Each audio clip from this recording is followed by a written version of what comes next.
Hi friends, welcome to Pebbles. ഇന്ന് നമുക്കൊരു പരീക്ഷണം ചെയ്യാം. ചലിക്കുന്ന ജലം.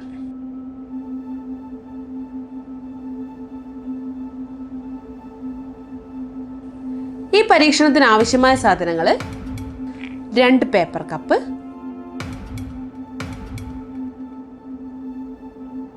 ഒരു പ്ലേറ്റ്, ഒരു കഷ്ണം നൂല്.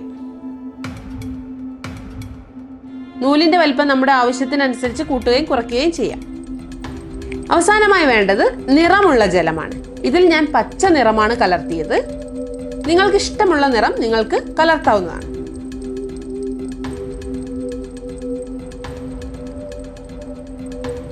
ആദ്യം തന്നെ ഈ നിറമുള്ള ജലം നമുക്കൊരു കപ്പിലേക്ക് ഒഴിക്കാം. 2 കപ്പുണ്ട്, അതിനകത്ത് ഒരു കപ്പിലേക്ക് നമുക്ക് ഈ ജലം ഒഴിച്ചു വെക്കാം. കപ്പിന്റെ പകുതി വരെ മാത്രം ജലം ഒഴിച്ചാൽ മതി. ബാക്കിയുള്ള ജലം നമുക്ക് ആ ഒരു ബൗളിൽ തന്നെ നമുക്ക് അവിടെ സൂക്ഷിച്ചു വെക്കാം. ഇപ്പോൾ നമ്മൾ 2 കപ്പുള്ളതിൽ ഒരു കപ്പിൽ പകുതിയോളം ജലം എടുത്തിട്ടുണ്ട്. അടുത്ത കപ്പിൽ ഒന്നും ഇല്ല. ഇനി നമുക്ക് വെള്ളമുള്ള കപ്പിൽ നിന്നും വെള്ളമില്ലാത്ത കപ്പിലേക്ക് വെള്ളം ഒഴിക്കണം. നമ്മൾ വെള്ളം ഒഴിക്കുന്നത് ഡയറക്റ്റായിട്ട് ഒഴിക്കുകയല്ല. നമുക്ക് ഈ നൂല് ഉപയോഗിച്ച് എങ്ങനെ ഒരു കപ്പിൽ നിന്നും അടുത്ത കപ്പിലേക്ക് ജലത്തെ എത്തിക്കാമെന്ന് നോക്കാം. ആദ്യം തന്നെ നമ്മൾ ബാക്കി വന്ന ജലമുള്ള ബൗളിൽ നമ്മുടെ നൂല് നന്നായിട്ട് മുക്കി വെക്കാം. നൂലിൽ നന്നായി ജലം കുടിക്കുന്നത് വരെ നമുക്ക് ആ കപ്പിലിട്ട് വെക്കാവുന്നതാണ്. ഇപ്പോൾ നോക്കൂ, നൂല് നന്നായി നനഞ്ഞിട്ടുണ്ട്. ഇനി നമുക്ക് ഈ നൂലിന്റെ ഒരറ്റം വെള്ളമുള്ള കപ്പിലേക്ക് വെക്കാം. നമ്മൾ 2 കപ്പിൽ ഒരു കപ്പിൽ വെള്ളം എടുത്തു വെച്ചിട്ടുണ്ട്. ആ കപ്പിനകത്തേക്ക് ഒരു നൂലിന്റെ ഒരു ഭാഗം നമുക്ക് വെക്കാവുന്നതാണ്. അടുത്ത കപ്പ് നമുക്ക് ഈ പ്ലേറ്റിലേക്ക് മാറ്റി വെക്കാം. നൂലിന്റെ ബാക്കി ഭാഗം നമുക്ക് ആ കപ്പിലേക്ക് വെക്കാവുന്നതാണ്. ഇനി നിങ്ങൾ വീഡിയോയിൽ കാണുന്നത് പോലെ വെള്ളമുള്ള കപ്പ് നന്നായി ഒന്ന് ചെരിച്ചു കൊടുക്കാവുന്നതാണ്. നമ്മൾ സാവധാനം ചെരിക്കണം. വെള്ളം പുറത്തേക്ക് ഒഴുകി പോവാതെ നന്നായി ചെരിച്ചു കൊടുക്കുന്ന സമയത്ത് ആ നൂലിലൂടെ വെള്ളം പോകുന്നത് നിങ്ങൾക്ക് കാണാൻ സാധിക്കുന്നുണ്ടോ?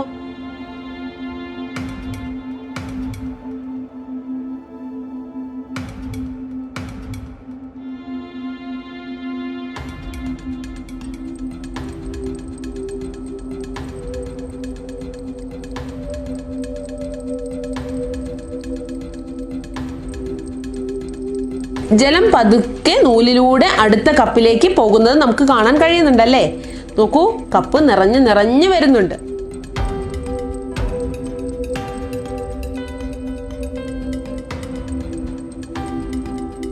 ഇങ്ങനെ സംഭവിക്കാനുള്ള കാരണം എന്താണ്?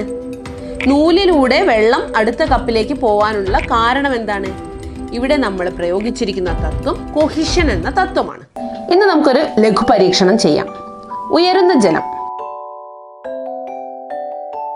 നമ്മൾ ഇന്നിവിടെ ചെയ്യാൻ പോകുന്ന പരീക്ഷണം ജലത്തെ ഉയർത്തുന്നതാണ്. സാധാരണയായി ജലം താഴേക്ക് പതിക്കുന്നതാണ് നമ്മൾ കാണാറുള്ളത്.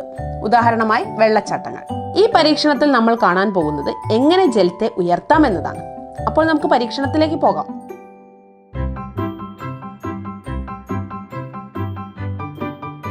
ഇതിനാവശ്യമായ സാധനങ്ങൾ: വെളുത്ത പ്ലേറ്റ്,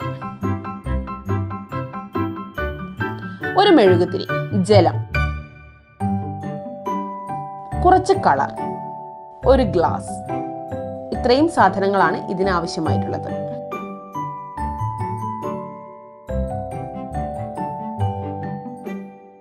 ഇനി നമുക്ക് പരീക്ഷണം തുടങ്ങാം.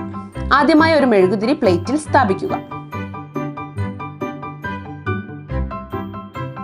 കുറച്ച് കളർ ജലത്തിൽ ചേർക്കുക.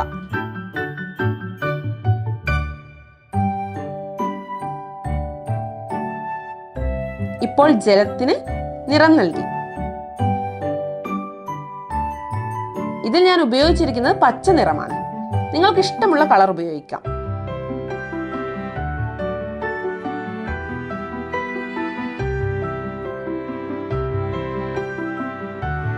ഇനി നമുക്ക് ഈ നിറമുള്ള ജലത്തെ പ്ലേറ്റിലേക്ക് ഒഴിക്കാം.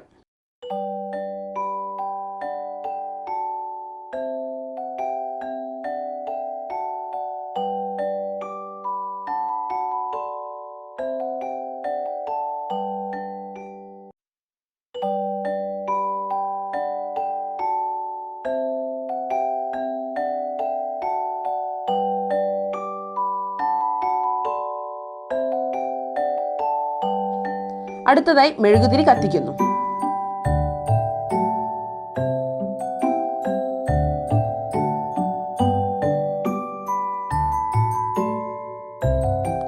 മെഴുകുതിരി ജ്വലിക്കാനായി ഓക്സിജൻ ആവശ്യമാണ്. ഓക്സിജൻ ലഭിക്കുമ്പോൾ മാത്രമേ അത് നന്നായി ജ്വലിക്കുകയുള്ളൂ.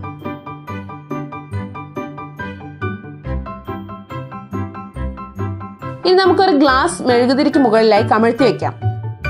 ഇപ്പോൾ നമുക്ക് എന്താണ് സംഭവിക്കുന്നതെന്ന് നോക്കാം. തുടക്കത്തിൽ മെഴുകുതിരി നന്നായി ജ്വലിച്ചിരുന്നു, എന്നാൽ കുറച്ചു കഴിയുമ്പോൾ അത് അണഞ്ഞു പോകുന്നുണ്ടല്ലേ?